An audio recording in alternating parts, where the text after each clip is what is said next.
Arc से कहती है तुम एक मर्सनरी हो, तो फिर क्या मैं तुम्हें हायर कर सकती हूँ।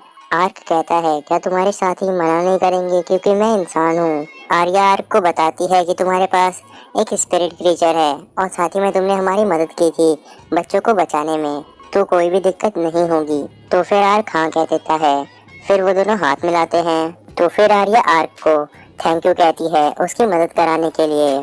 फिर आर्क गेट स्पेल का इस्तेमाल करता है और आर्या को अपने साथ टेलीपोर्ट कर लेता है। आर्या काफी हैरान होती है क्योंकि वो लोग जहाँ जंगल में थे उससे काफी दूर एक नदी के पास आ गए थे। आर्क कहता है कि हम लोग दियांतो सिटी के अंदर हैं, मैंने उस सिटी के अंदर टेलीपोर्ट इसलिए नहीं किया क्योंकि लोग घबरा जाते। तभी आर्या आर्क से कहती है कि उसने टेलीपोर्टेशन मैजिक को भी बिना चैंटिंग के इस्तेमाल किया, वो सच में बहुत ही कमाल का है, इसीलिए वो सबसे अच्छा है उन लोगों की अभी मदद कराने के लिए। देन वो दोनों दियांतो सिटी के गेट के अंदर चले जाते हैं और वहाँ पे आर्या अपने साथियों से मिलने के लिए एक जगह पे गई थी। तभी आर्या आर्क को ये बताती है कि कोई डांका नाम का साथी यहाँ पे आने वाला है उनसे मिलने। आर्क अपने मन में सोच रहा था कि आर्या कितनी सुंदर है, तो फिर उसके साथ काम करने वाले लोग भी शायद लड़कियां हों और वो भी सुंदर। लेकिन तभी वहाँ पे एक आदमी आता है और वो आते ही आर्क को घूरने लगता है। आर्क काफी डर जाता है और उसे अजीब सा लगने लगता है। वो आदमी एक एल्फ रहता है। आर्क उसे देख करके अपने मन में सोच रहा रहता है कि ये एल्फ कितना गंदा दिखता है। साथ ही में ये एल्फ ही डांका है जिसका इंतजार कर रही थी आर्या। डांका तभी आर्या से पूछता है आखिर ये कौन है। आर्या बताती है कि ये आर्क है और ये हमें मदद कराएगा। तभी आर्या वहाँ आर्क और डांका से कहती है कि हम लोगों को एक जगह ढूंढने के बाद वहाँ पे बैठ करके बात करनी चाहिए। देन उसके बाद वो सभी एक जगह ढूंढ लेते हैं। डांका और आर्या खाना ऑर्डर कर रहे थे लेकिन आर्क कुछ भी नहीं करता क्योंकि उसे डर लग रहा था कि शायद इन लोगों को पता न चल जाए कि वो एक स्केलेटन है। आर्क डांका से बात करने की कोशिश करता है लेकिन डांका किसी और चीज के बारे में आर्या से बात करने लगता है। आर्क तभी सोचता है इस डांका नाम के इंसान ने मुझे इग्नोर कर दिया। आर्या तभी डांका को बताती है कि एल्फ फॉरेस्ट में लड़कियों को बचाने में आर्क ने ही उसकी मदद की थी और आर्क सिर्फ और सिर्फ एक आम मर्सनरी नहीं है, उसे टेलीपोर्टेशन मैजिक करना भी आता है। आर्क कहता है यहाँ पे टेलीपोर्टेशन मैजिक की बात हो रही है तो मैं उसकी कुछ लिमिट तक ही यूज कर सकता हूँ। डांका तभी कहता है कि इस आर्क नाम के इंसान के पास एक स्पिरिट बीस्ट है और साथ ही में ये टेलीपोर्टेशन मैजिक भी जानता है, मतलब कि ये हमारे काम आ सकता है। उसके बाद वो उन दोनों को बताता है कि उन लोगों को जो रेस्क्यू मिशन कंप्लीट करना है उसे कंप्लीट करने के लिए रात का वक्त सबसे सही होगा, इसीलिए वो लोग रात को अपना काम करना शुरू करेंगे। तभी आर्क वहाँ से उठता है और उन दोनों से कहता है कि अभी रात होने में काफी समय है तो फिर मैं थोड़ी देर में ही आता हूँ।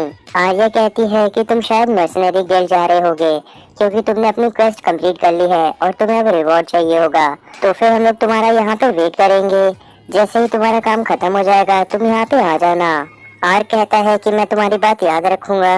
उसके बाद वो वहाँ से चला जाता है। आर्क के वहाँ से जाने के बाद डांका आर्या से कहता है कि मुझे नहीं लगा था कि तुम कभी किसी अनजान इंसान से मदद लोगी। तो फिर आर्यन डांका को बताती है कि यहाँ आने से पहले अगर आर्क ने उसकी मदद वहाँ लुटेरों के पास नहीं की होती तो फिर आर्या वहाँ पे पकड़ी गई होती। डांका तभी आर्या से कहता है कि तुमने पहले ओवर कॉन्फिडेंस में काफी बड़ी गलती कर दी थी। आर्या कहती है कि मुझे यकीन है मेरी बड़ी बहन अगर मेरी जगह होती तो वो बिना उसके मदद के भी वहाँ की सारी चीजें संभाल ली होती। डांका आर्या से कहता है कि हाँ तुमने सही कहा, इविन जीत गई होती बिना अपने आप को खतरे में डाले बगैर, लेकिन खुद को उससे कंपेयर करना बेकार है क्योंकि आगे चल के तुम भी उसके आसपास पहुंच ही जाओगी। अगले सीन में हमें दिखाया जाता है लॉयड को काफी सामान मिला रहता है बैंडेड्स की लूट को बेचने के बाद। फिर आर्क वहाँ की सारी दुकानों को देखता है और कहता है अभी पहला काम मुझे ये करना है कि यहाँ से खाना खरीद के जल्दी से खाना है। तभी लॉयड जोर से चिल्लाता है कि हम लोगों को काफी काम करना है, इसीलिए अपनी बोन्स को थोड़ा ठंडा कर लेना चाहिए।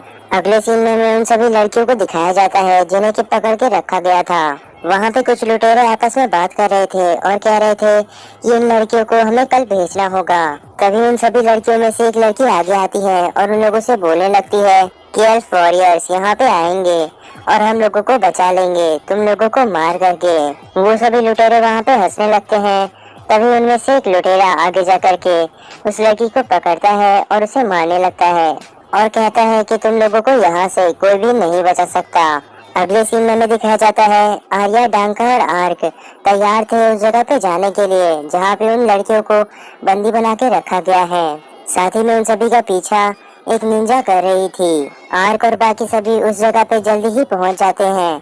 वहाँ पे वो लोग देखते हैं कि दरवाजे पे कुछ लोग खड़े हैं। उन लोगों को देखने के बाद आर्या और डांका कहते हैं कि हमें लगता है कि उन लोगों से लड़ करके ही अंदर जाना पड़ेगा। तभी आर्या ये भी कहती है कि यहाँ पे बाहर कुछ लोगों को मारने से कोई भी फर्क नहीं पड़ने वाला, क्योंकि हम लोग अंदर के सभी लोगों को वैसे भी मारने वाले हैं। तभी आर्या आर्क से कहती है, क्या तुम हम लोगों को वहाँ उस खिड़की के पास टेलीपोर्ट कर सकते हो?